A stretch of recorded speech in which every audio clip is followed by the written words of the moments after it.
Bienvenue dans Conscience et Sens, le podcast qui ouvre les consciences et bouscule les évidences. Dans un monde en accélération croissante, un monde du toujours plus, d'exigence, de séparation, de souffrance, il est primordial aujourd'hui de ralentir pour se poser et se confronter à notre puissance. Une introspection au service d'une urgence à se réinventer pour des solutions innovantes, un nouveau regard sur le monde pour créer une autre réalité au service du plus grand nombre. Je te partage des idées, des témoignages, des avancées et j'espère t'inspirer, te donner envie et booster ta créativité. À tout de suite.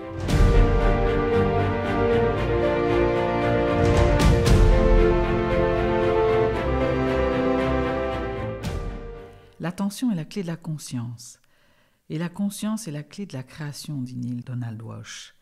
Mais qu'est-ce que l'attention ? L'attention, d'après la définition du dictionnaire, c'est un processus cognitif qui nous permet de sélectionner et de nous concentrer sur des stimuli pertinents.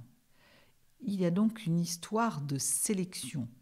Évidemment, vu le millier d'informations qui nous arrivent tous les jours, notre cerveau sélectionne forcément ce sur quoi il prête son attention. L'attention, c'est ce qui va nous permettre de mieux voir ce qui se passe, et notamment ces moments de grâce qui sont comme des coïncidences, des synchronicités, des chances. En fait, c'est de savoir que les choses se passent, quoi qu'on fasse. On peut ne pas prêter attention, les choses existent et se passent. On n'a pas besoin de savoir que c'est en train de se passer pour que cela arrive.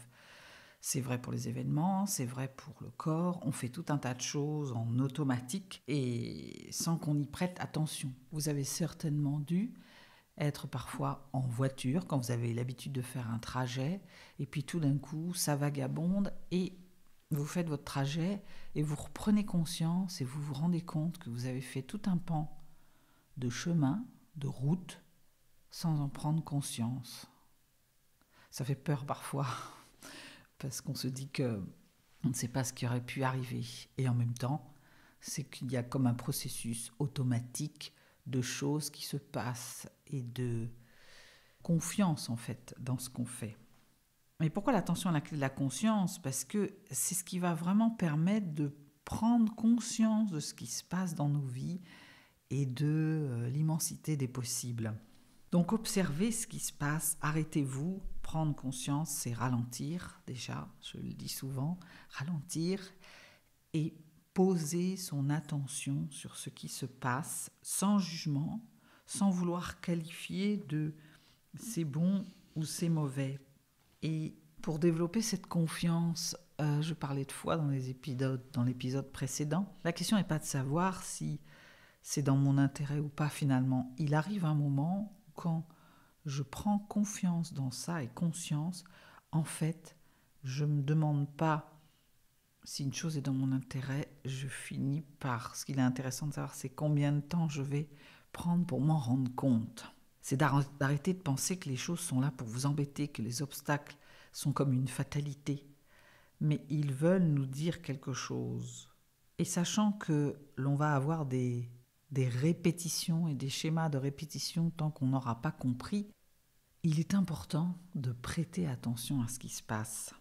J'ai envie de vous raconter ce qui m'est arrivé, je vais faire court parce que c'est le fruit ça a duré assez longtemps, une période pendant laquelle j'essayais d'être responsable de service formation dans une grosse structure.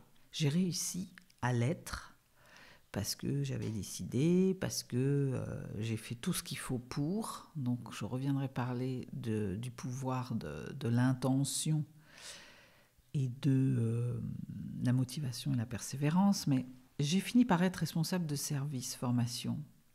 Et pendant ces années, j'ai fait ça 4 ans, il s'est passé, j'ai eu une première année assez magique d'ascension, et ensuite je n'ai eu que des obstacles. Des personnes qui voulaient aussi ce poste et qui ont tout fait pour mettre des bâtons dans les roues, des hiérarchies avec qui j'étais pas forcément alignée sur les mêmes valeurs, des collaborateurs plus ou moins faciles, des gens qui n'ont pas forcément cru en moi. Bref, il s'est passé tout un tas de choses. Qu'est-ce que je retire de ça ? Tout d'abord que ces choses sont venues me dire quelque chose. Tous ces obstacles sont venus essayer de me faire comprendre un truc que je ne comprenais pas et donc qui se sont répétés jusqu'à ce que je comprenne que ça n'était pas là que j'allais me déployer, qu'il fallait changer de poste, qu'il fallait partir même. C'était plus que ça. Aujourd'hui, je suis partie, je dis que je ne travaille pas chaque jour de ma vie, je fais ce que j'aime et j'ai une équipe et je manage et une équipe qui me reconnaît. Donc ça, c'est la première chose, c'est que viennent me dire ces obstacles qui se répètent tant que je n'ai pas compris. Et puis, il y a aussi, on parlait de sélection tout à l'heure sur l'attention, il y a comment vous regardez une chose, l'attention, sur quoi vous mettez le focus en fait, sur le négatif ou sur le positif. La conscience et pouvoir créer, être une clé de création d'Enil, créer sa réalité, c'est maintenir cette espèce d'équilibre entre le positif et le négatif, le mettre en tension. Neil parle d'un fil qui relie, qui se relie entre mon positif et mon négatif, que je tiens en tension jusqu'à ce que le négatif cède, pour que je vois et je prête attention au positif, c'est-à-dire à ce qui est en train de se passer et qui va être apprenant pour moi.